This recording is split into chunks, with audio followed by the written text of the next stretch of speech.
Welcome to the Culture and Sports Podcast, where we have discussions about how leadership and organizational culture impact organizational success, team and athlete performance, and the short and long-term mental, physical, and emotional health of athletes. The Culture and Sports Podcast is brought to you by Culture and Sports. Culture and Sports helps sports organizations, teams, coaches, support and front office staff, and athletes understand the importance of leadership and organizational culture and its direct impact to success. I'm Dr. Jeremy Piasecki, and this is the Culture and Sports Podcast. I would like to introduce you to Elliot Markuson. He is a Team USA Bobsled athlete. He's a Mississippi native and former Division I SEC football player for the University of Mississippi. He has a BS in Marketing and Communications, and along with being a bobsled athlete competing on the international stage, he's also spent time living overseas in China and working as a coach. As a speaker, thought leader, and sport envoy in the sports diplomacy field, he is passionate about the world of sport diplomacy and the role it plays in diplomatic relations in other countries. You have quite an impressive resume. How are you doing today? I'm good. Thank you for having me. It's been a crazy journey thus far for, I guess, a kid from Mississippi, which is kind of where everyone starts with. The funny thing is people say you do a winter sport, but you're from a state that doesn't get any snow or ice. So yeah, it's been a journey. So since you're talking about journeys, tell us a little bit about your sports journey. Yeah, so I think it starts early on. My dad is a college football coach. My mother is a teacher, so I came from a family of teachers and coaches. Ever since I was a little kid, I grew up on the sidelines of the SEC football team. My dad coached at the University of Arkansas until I was in eighth grade, and then he moved on and coached at Ole Miss until I was like a junior in high school, and then on to some other schools and professional teams. So at a very, very early age, I was exposed to high level athletics and being around incredibly positive leaders and mentors and coaches, which was very impactful to me as a young man or as a kid, and then growing up into a young man.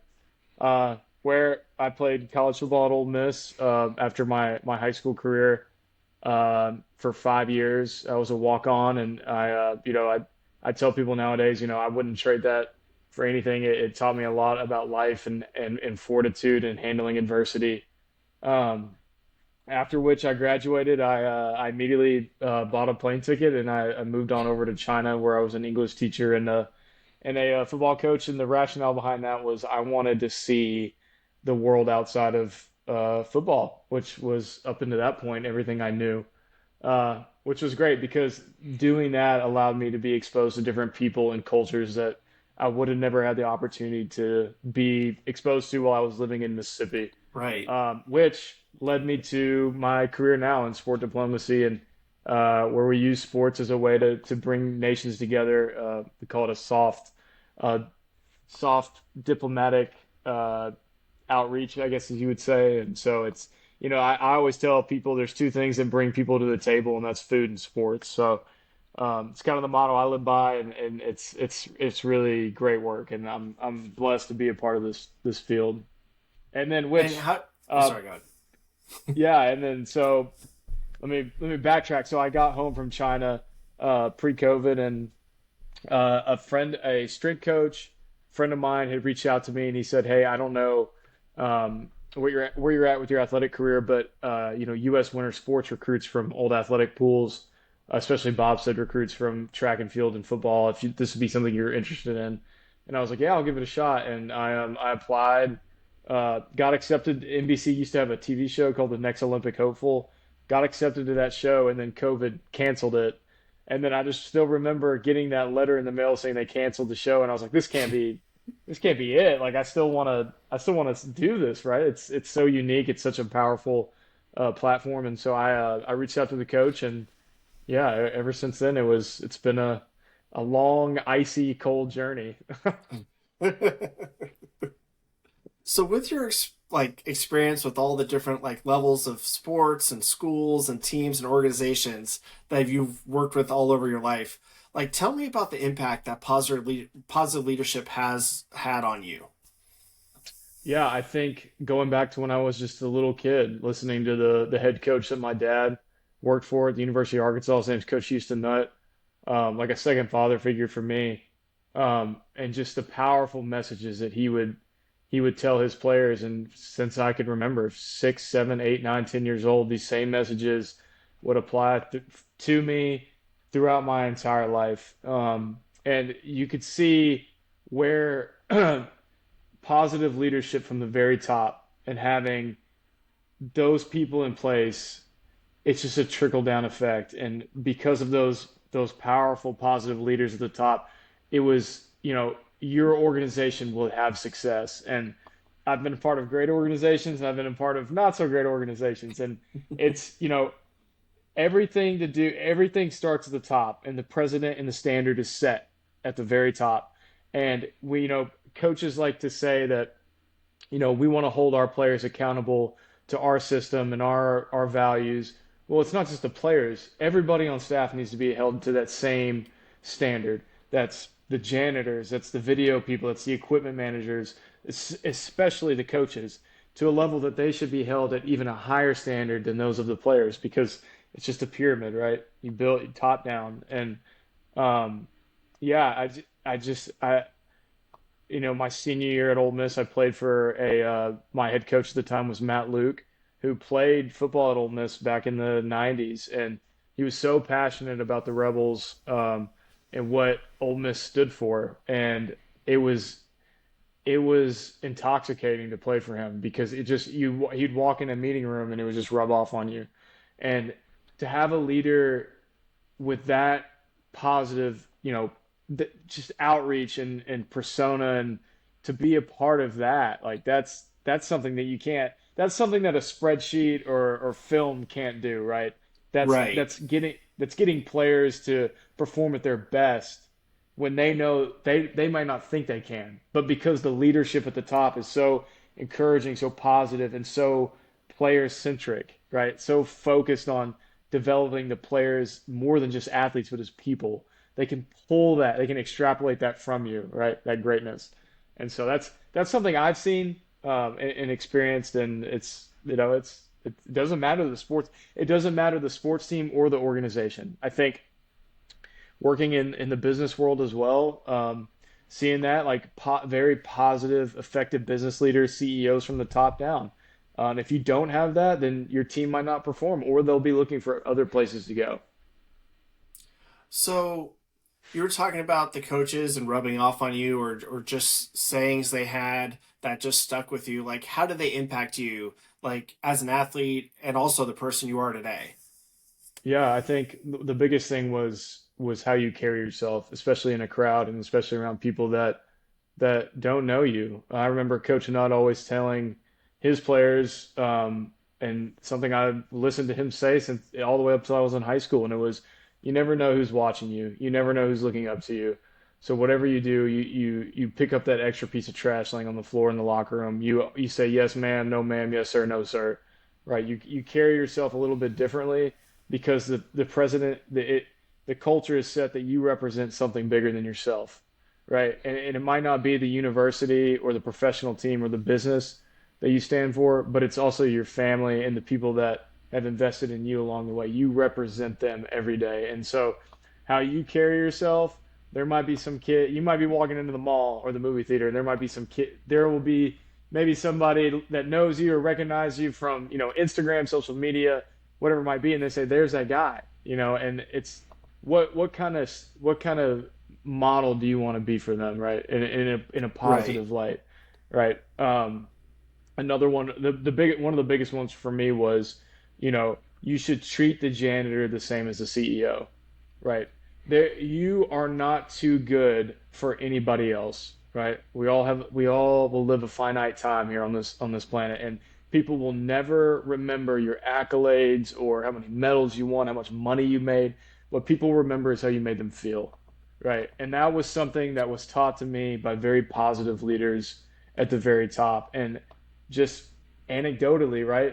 It's something that I've carried. It was taught to me, and I've carried, and I try to emulate every day. And it sometimes you're not good at it, but every day you try, and that's what matters the most.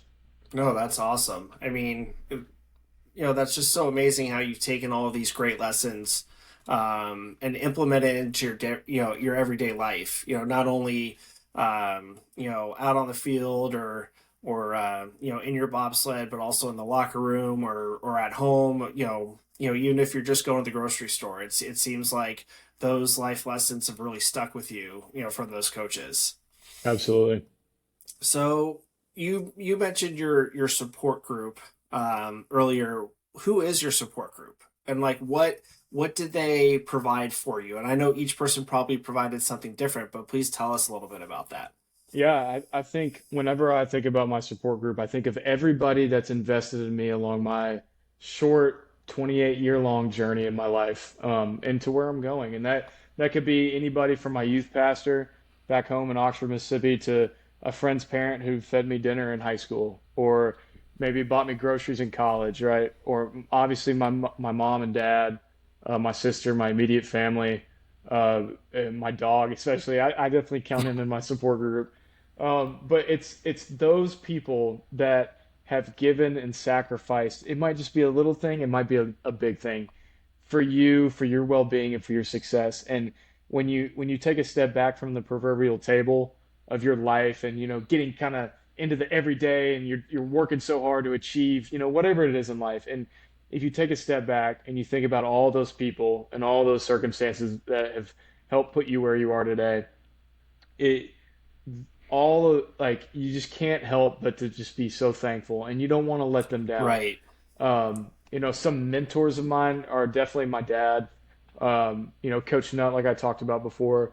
I had a high school teacher, who was an avid outdoorsman, reader, in Mississippi, and he taught me a whole lot about life, and just people I met in China along the way. And a lot of my mentors didn't even come from sports background, which helped me grow professionally and help open my mind to other things and other perspectives. And, the world doesn't exist just in sports, right? The world is a very complex and vast place. And so, yeah, that's my support group. That's it's a hard answer because I just count everybody as it. Anybody that's helped and invested in me along the way.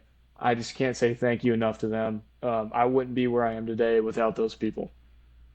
Now, I mean, that's totally great. That you have such a great support structure. I mean, even your dog. I'm sure your dog provided like emotional support at times, like especially when you were injured or maybe you didn't have a good practice or a good week of practice. Like I'm sure, just being around your dog, provided like so much, for you. And Yep. it's very interesting that you brought that up, is because a lot of people don't really associate non people that are not directly involved in sports as a support group. And sometimes people say, oh yeah, my parents, but you brought up teachers, pastors, people that you were coaching in China or that you were involved with coaching in China, and you brought up an animal. Like, that's I mean, that's pretty impressive, just who you bring into your support group and who you truly believe supports you. And that's very amazing. Yeah, I think everything in life is balance, right? This and anything can be, you can obsess over anything, right? And then I think once you have that holistic view and that, like, there is life outside of sports, right? I could be reading more. I could be outside more. I could be in my off time. I'm an avid hunter and outdoorsman. And it's like with those little things and a traveler. So if I didn't have those other things, I don't believe that I would have as much athletic success as I say I do now, right? I don't think I would be as far along in my athletic career without those things, right? Because and everybody has it. It's just about finding those different balance points in your life. Now, you brought up such a great support group. You brought up great coaches and great teams and great organizations. How did that enable you to succeed? Like, was it, Yeah. just with good practices? Was it, you were able to try new things in practices? You were able to learn in different ways because coaches brought things to you in different ways, as opposed to just, oh, you're going to watch me do this, or you're going to read, or you're going to watch film. Like they really explained it to you. Like, what were the different positive things that enabled you to be successful? I, yeah, God, there's so many. I think to begin with, what at Ole Miss was, do what allowed me to be successful was to do the things that other people weren't doing and to do them Okay. well. So being the first one in the locker room every day, being the first one and the last one to finish, or being the first one to finish a rep, and to encourage my teammates while we're doing team conditioning. It's watching that extra film on Mondays when it's our off day and being in there for hours at a time and just being in front of the coaches and letting them know that they can rely upon you, not only to do to play in a game, right? To start or to make a big play, but also to do the little things right. Like they knew that they could count on me to get the right person lined up at the right time. So really it's accountability to yourself and the team. So I would say that doing the small things right consistently over and over again, day in and day out, uh, that is really, and that's kind of the nitty gritty to success that a lot of leaders nowadays might say, they might kind of skip over that, but that's what you have to do. And you have to do it Right. well. And there's going to be days that you don't want to do it. You don't want to wake up at 4 a.m. to go run, right? It's just part of the culture, and it'll allow you to get to that point. And I think another thing is understanding, and I know I touched on it earlier, is a lot of the best coaches that I ever played for made it very inherently clear to me that you are here representing something bigger than yourself. So you take the ego out of it. And I think the guys that I know who have had the most success professionally in college, in the league and business, they were able to take their ego out of their lives and humbly say, like, this is my path. I serve something greater than myself, right? And then the discipline that comes from that will lead me to my success. And that's something that I preach about all the time. I know my friends or probably my girlfriend probably gets sick of hearing me say it, but usually I like to ask, especially my teammates now in bobsled. It's like, who are you and why do you do what you do? Right. Why are you a bobsledder? Why are you this or that? Like, I want to know what is it that is bigger than yourself that you're representing, right? And I think, and it's anybody can answer that, and then that really kind of highlights, everyone's motives, right? What are they? Why do Right. they make the decisions they do? So, Well, you've definitely explained, at length why you make the decisions that you do. What were some of the responses? And it could be in bobsled, or it could be, back when you were playing football, hmm or coaching. Like, what are some of the responses you've gotten over time? yeah, I think, well, my response has definitely changed over time. I think when I was playing football and, if I was it probably changed every year I was playing college football. I think the first year, if someone came up to me and said, "Why do you play college football for the Rebels?" I would say, "I love college football," right? Like I just want to play the sport that I love and grew up with some of my best friends and teammates, and that's it. And then as I got older, it became less about me, right? And it was more about Okay. I'm representing something bigger than myself, or I'm a part of something bigger than just me, right? I represent the 10 other people in the field because there's 11 in football. And it's not about me. I'm accountable to them. And over the years, like teammates and friends, I'll ask them that, and I've gotten every answer probably under the sun that you could probably think of. I'm just doing this until it's time to graduate, and then I'm gonna go do my thing. And then other times it's some people are very, very, they have very well thought out answers, and those people that can hone in on the why to what they're doing, those are the guys or girls that are really excelling, in my opinion. So you talked about great leadership, great support, but has your leadership style and you as an athlete always worked well within different organizations and cultures, or were there times that maybe you struggled? And how did you overcome all that?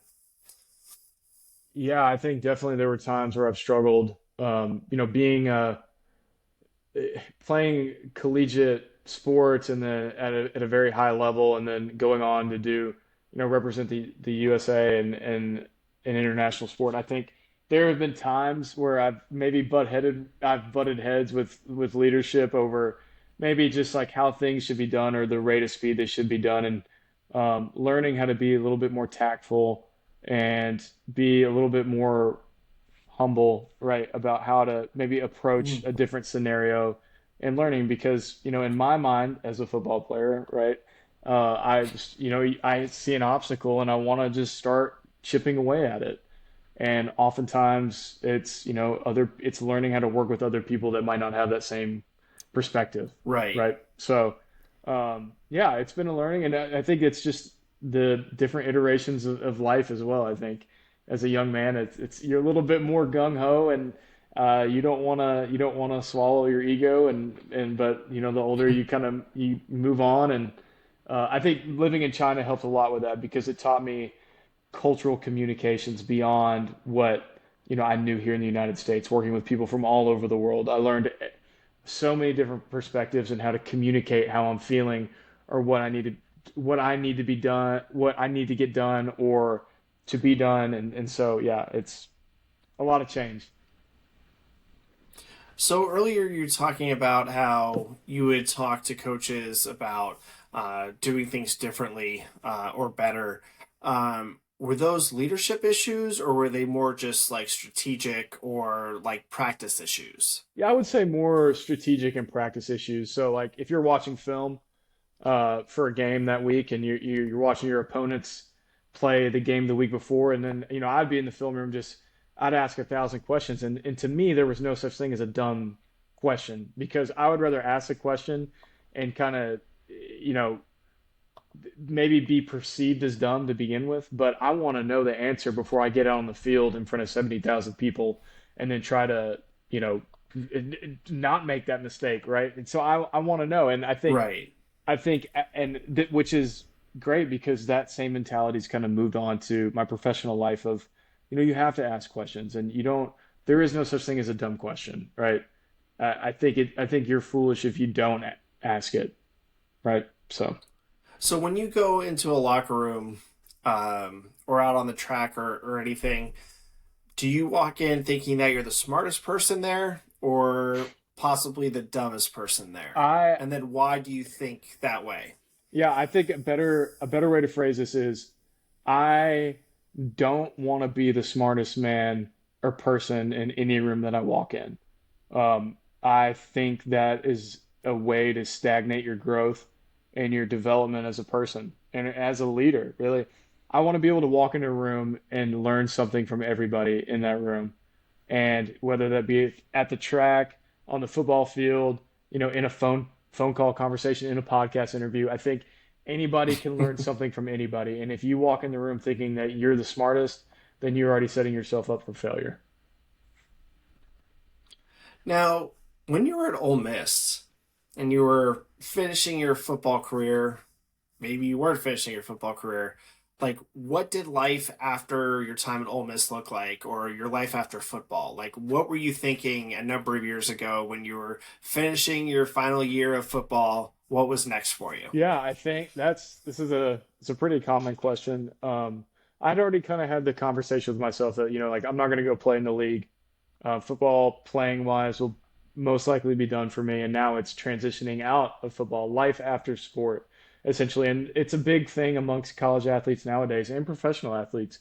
What do you do when your playing time's finished? And for me, I had a couple options. To be a college football coach like my father, I had an opportunity to go work with the athletic director in the athletic department and go on that track of being an AD. And then some other business offers. But in my mind, through a lot of, prayer and a lot of mentorship from people that know a lot more than me, especially at that time, um, I had the opportunity to go to China. And I think a lot of it was just pulling the trigger and getting on the plane and just Hmm. embracing adversity and embracing unknown. And which it all worked out in the end because I grew more in a year than I did in 4.5, 5 years of being in college. Wow. So yeah, and I think that's a message now that I definitely give to, young athletes or young people, you're trying to start out on their journey and what are they going to do after sport. And well, I tell them to embrace adversity like it's an old friend because without adversity, you will never become the person you're meant to be. So, and Right. that's kind of and so after sport, after football, it was a lot of people thought I was crazy, but it in the end it worked out.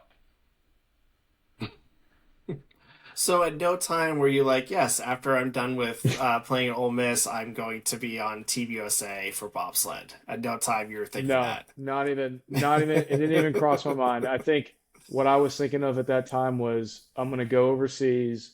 And my goal, I was there for 15 months. And when I went over there, I had the goal and the plan of I'm not going to come home until I've done 15 months in China, traveling, meeting people, which is great because I got plugged in with the American football community there, and I ended up coaching and working on a project with the NFL in Shanghai, and they got to fly my dad out to see me, and so that was a highlight. Oh, It that's was a very highlight cool. for me to say like, I'm here, I'm here for a reason. I can't come home yet, right? I'm still learning, I'm still growing, and if I wouldn't have made that decision and if God hadn't directed me to get on that plane, I don't think I would have ever grown as much. I don't believe I'd be where I am today, in all honesty. So, Now, you've been talking about a lot of the changes that you've made and the success you've had.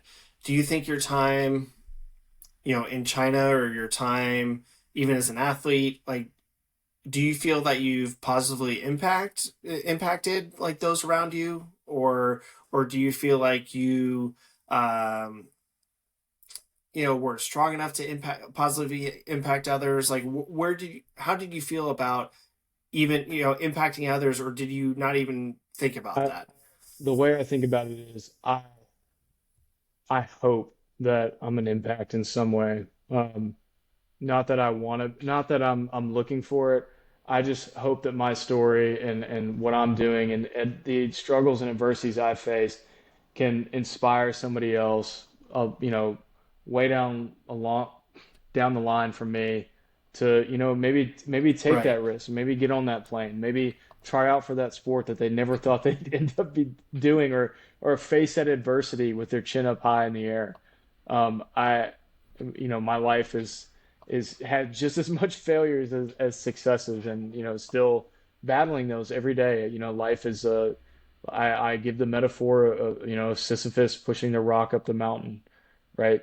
What do you get at the end? Because there's always just another tribulation to battle, right? So, um, I, I hope I'm a positive impact on those around me. I know for sure that there's been so many people that have been positively that have affected me, and just watching them, some of my teammates now, some of my coworkers, people that my mentors, um, they've affected me in such a way that every day I want to be better, and I just hope that I've rubbed off in that way to somebody else. So speaking of failure, um, have you in your career, your sports career, whether it's been as an athlete or a coach, have you learned more from your failures or from your Of failures, successes? 100%. Failures. And I think a common thing for people to say is, fail often and fail quickly, right? And I think there is some merit to that and there is weight to it because you learn so much from failing that you grow so much more. And that's that adversity piece we talk about. Mm-hmm. It's you, winning is a high, right? It's you're there, you did it, and then it's over, and you're like, well, what did I learn, right?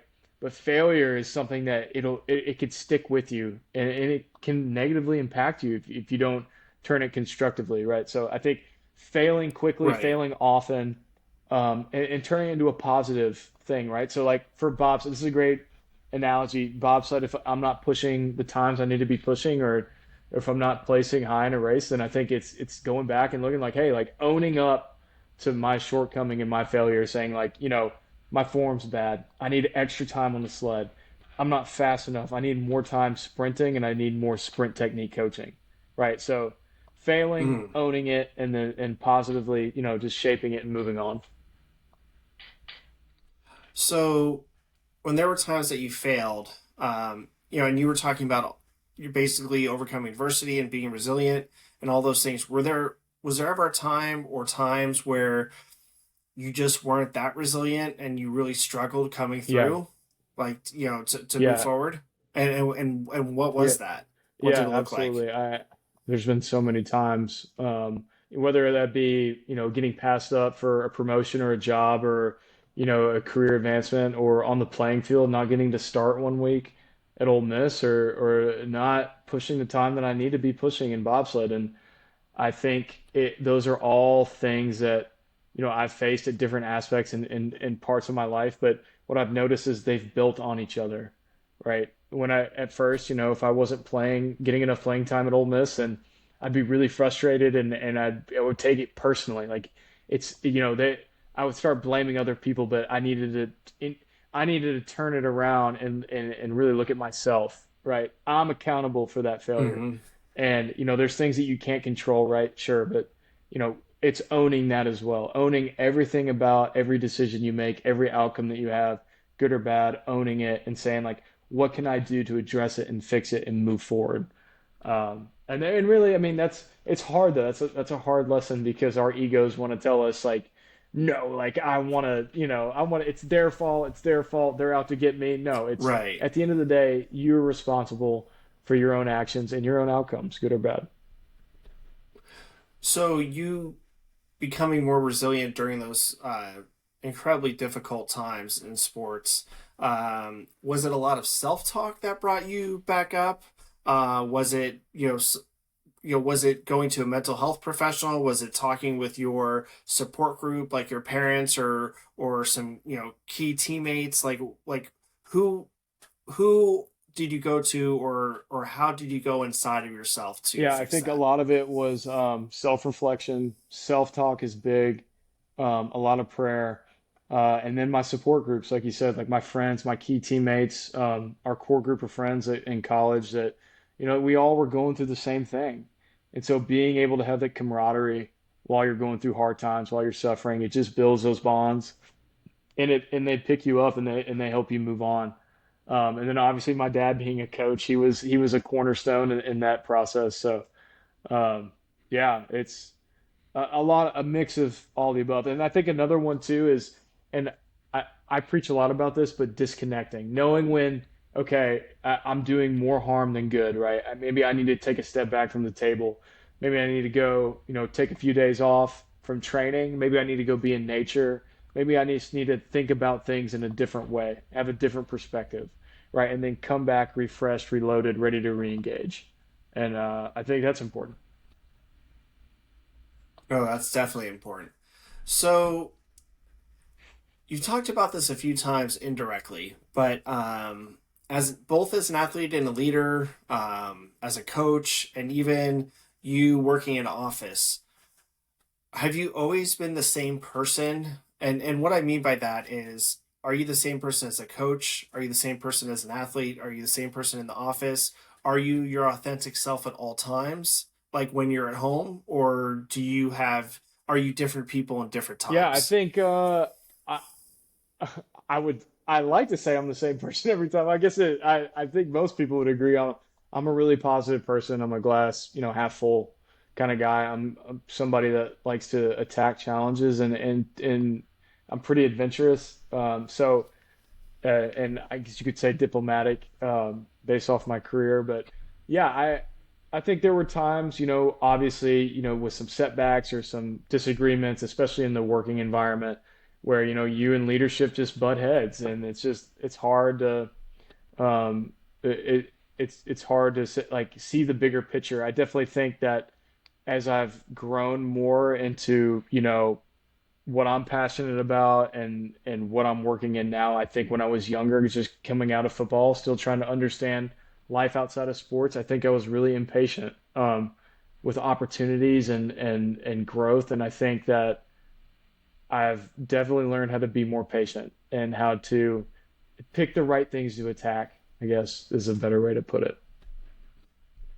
So back when you were an athlete, well, you're still an athlete, obviously, but whether it's Ole Miss or now with you bobsledding with Team USA, and even other times when you were like in high school or even in like youth, learn to swim or youth soccer or something, whatever programs you did as a young child.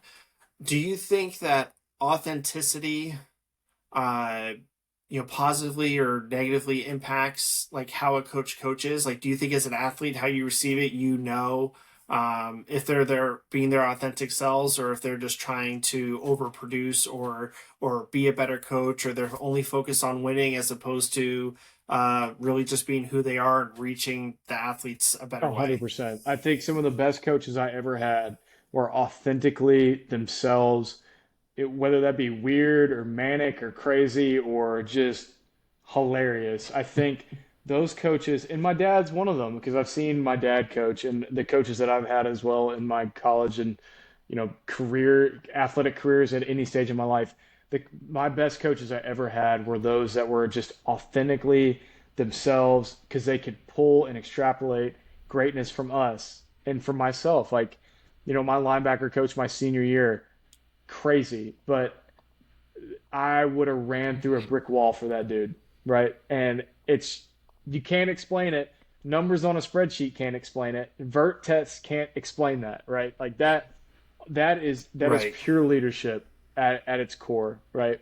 And then on the opposite end of the spectrum, I've had coaches that really only cared about their image, or they cared about, all the data sets. They didn't really care about getting to know the players or developing a player or an athlete as a person, not only as an athlete. And you're just those kind of people will never get the same results as a coach that can make you want to run through a brick wall, right? Like it's different. Right. So, growing up, being a human being, we all have perceptions and biases, right? Would you Oh yeah. agree? Okay, so as an athlete, um, did you ever pick up or see or feel that coaches' perceptions and biases like affected your interaction with them or their interaction with you or your teammates? Um, maybe I don't know.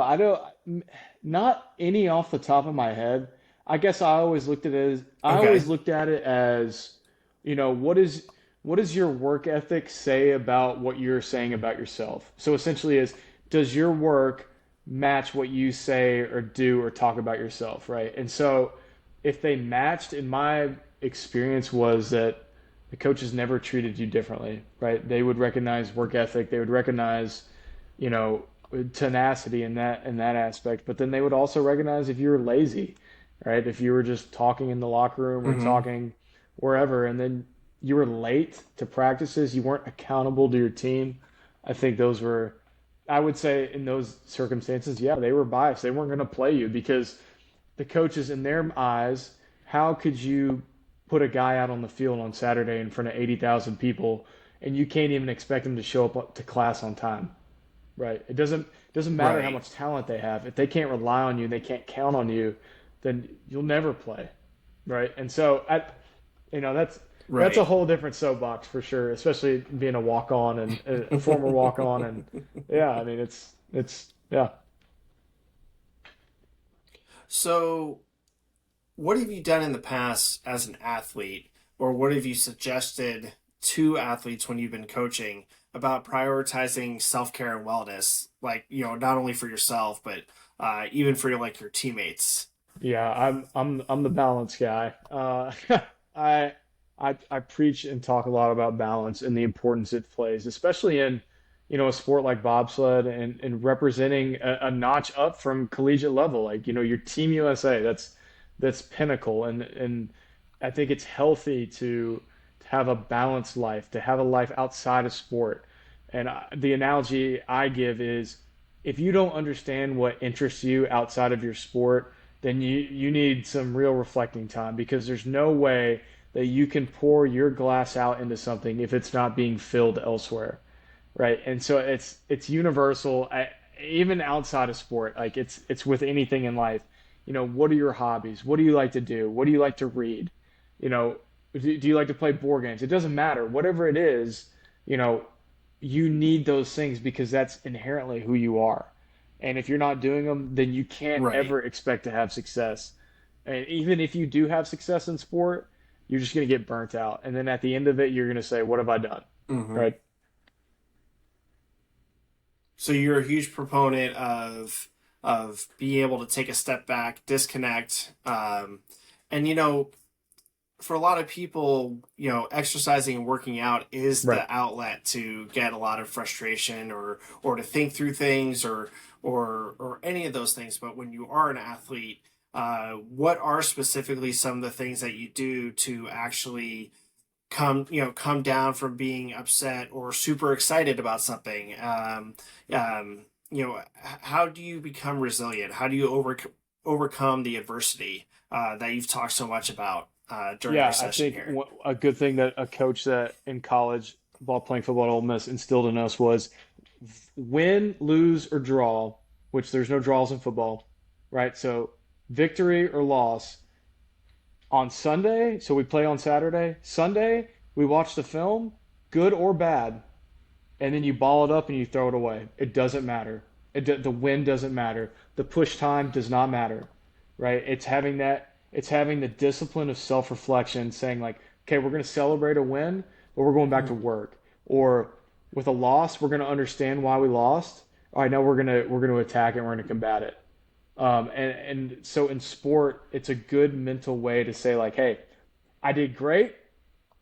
I can't let it distract me from doing great again. I got to ball it up and throw it away. To I didn't do so well.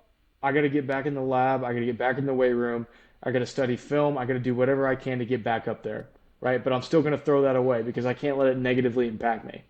So that's having that self-talk, and like we talked about before, it's a good way to personify adversity, right? We will always have an obstacle in our Hmm. lives.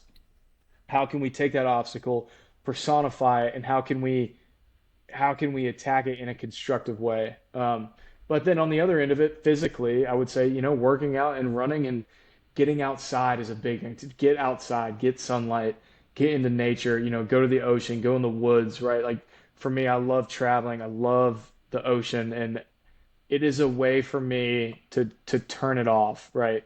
To be outside, be in nature, Hmm. still moving my body kinesthetically, but being disconnected in a way that it's healthy and it's rejuvenating.